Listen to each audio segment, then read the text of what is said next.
Wow! So nasiruman kita kaya. Dahil sa duro tinawat kay na. Adlaw. Samantawan ta kung ababuer niya. Darwam lang kasaludyang ano niya. Ang kapuno tang dwarf niya. Daan. Okay man na nasulod eh. Okay. Aba.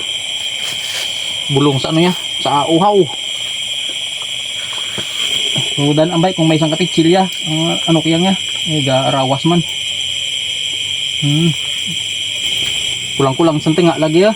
So karon ko lang ibagitan niya. Bulin ko na yung isang niya para makita natin kung ano kaabo rin ng salud.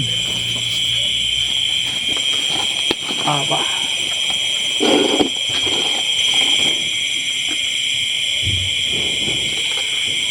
Daw hindi mapuno tong pitsil ko.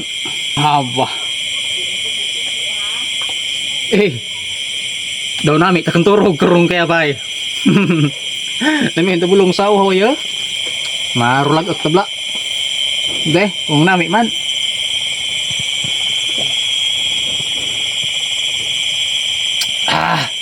Wow! Namitin.